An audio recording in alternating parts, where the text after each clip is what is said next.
In this video, we'll see a second algorithm for updating the dictionary matrix in the sparse coding model. And this different algorithm is going to be based on block coordinate descent optimization. So we're looking again at the problem of optimizing the dictionary D, where we're going to assume that the sparse representations for each input in our data set are fixed and do not depend on D. And so if we do this, we've seen before that it corresponds to minimizing with respect to our dictionary only the average reconstruction term, because we're assuming that h of xt is fixed, so we don't have this term here anymore.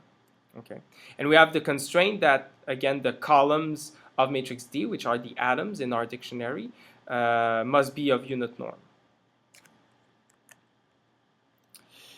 So this alternative algorithm is going to be based on an idea for a type of algorithm for optimization known as block coordinate descent. It's coordinate descent because we are going to optimize with respect to each single variable while keeping the others fixed, and that's how we're going to update each variable with respect to which each parameter with respect to which we're optimizing.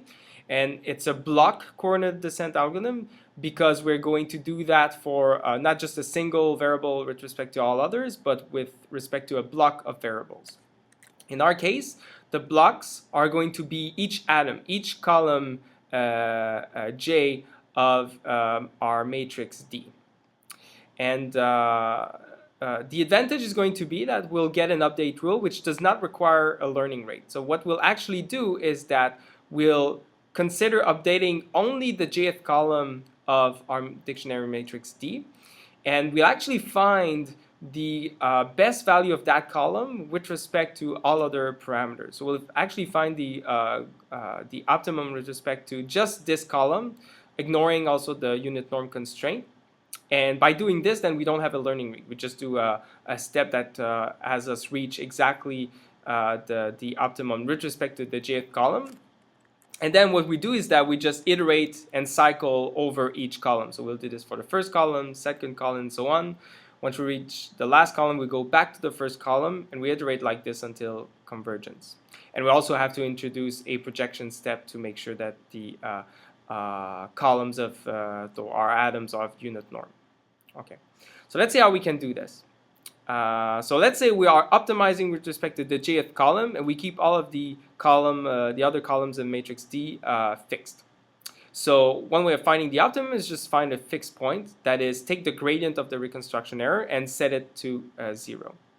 So if we go back at our objective, if I want the gradient with respect to the jth column of the reconstruction of the matrix D here, I have to take the derivative with respect to the reconstruction term. So 2 would disappear, and it would, so we have a 2 here which would cancel out, and then we'd have just parentheses like this, and I have to multiply by the partial derivative of the reconstruction with respect to the elements in my jth column of matrix D.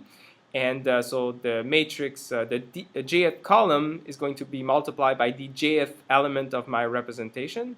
So all I'll have here is that I'll have h of xtj, because that's the term that's being multiplied by the jth, the elements in the jth column of matrix D. Okay, so that's what I have here actually. So this is exactly what I've derived in the previous slide. So what I want to do is find what's the value for the jth column of D such that this is satisfied, so that the gradient is equal to 0. And I'm going to assume that all other columns are fixed.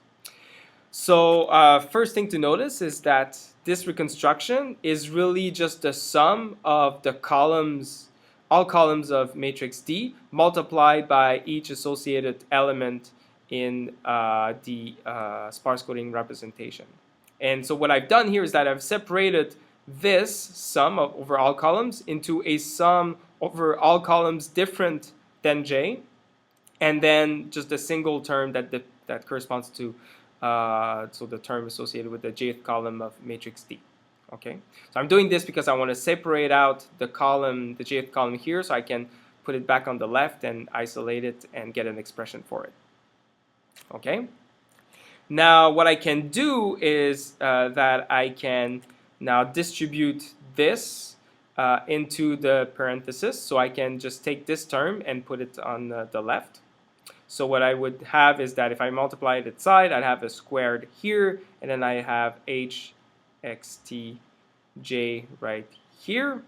And then if I have this, then I can just take the sum over t of just this term, which is negative, and put it on the left. So that's exactly what I've done here. I've got my sum over t of the jth column of d times hxt squared j.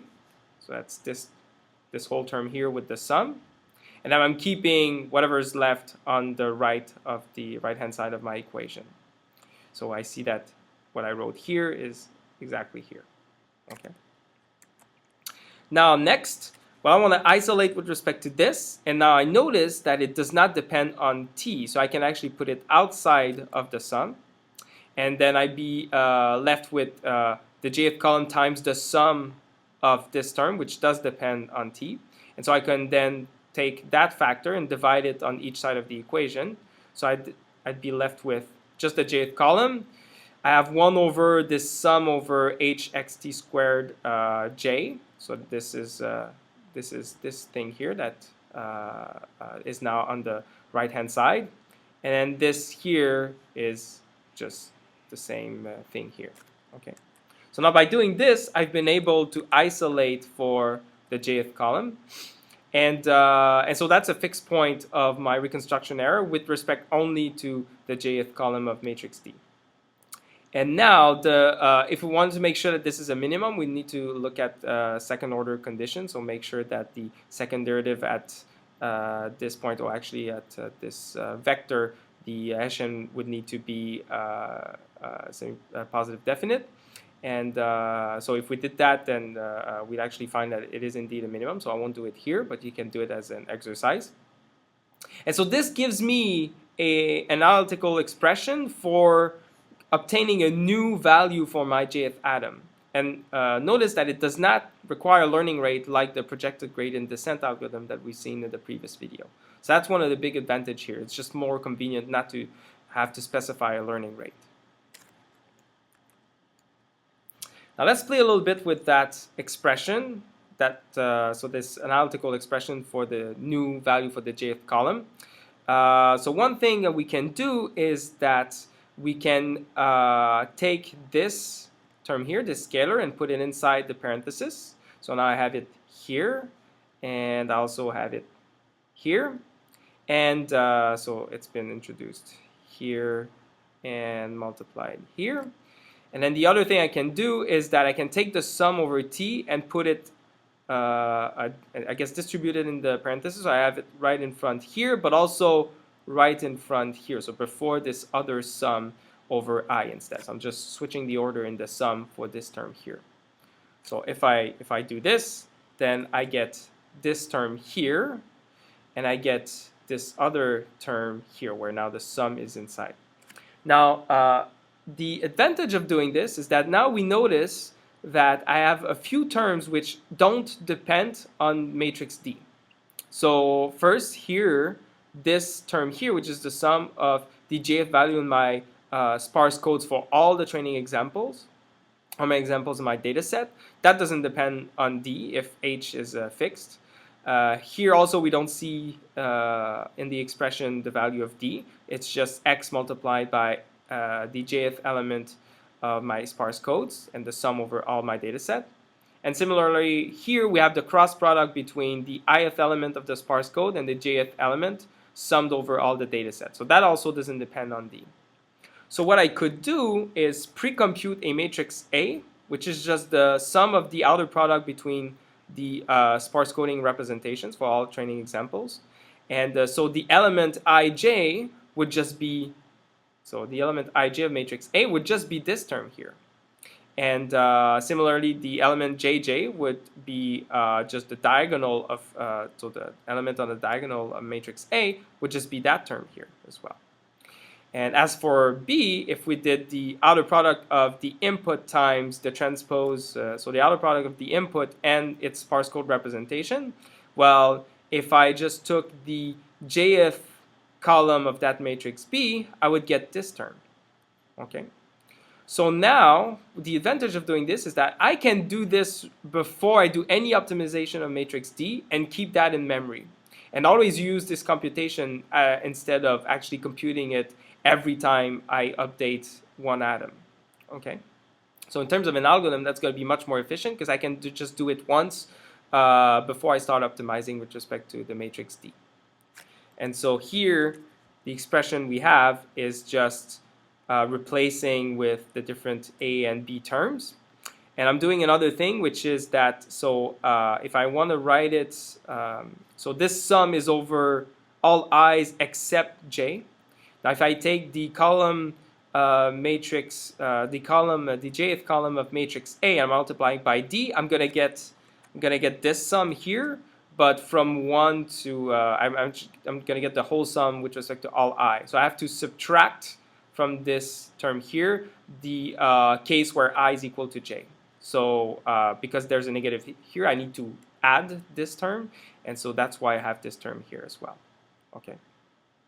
So now I have an expression which is much simpler, assuming I've computed all of these terms, which just corresponds to computing a sum of outer products between either the sparse coding representations with itself or the input with the sparse coding representation.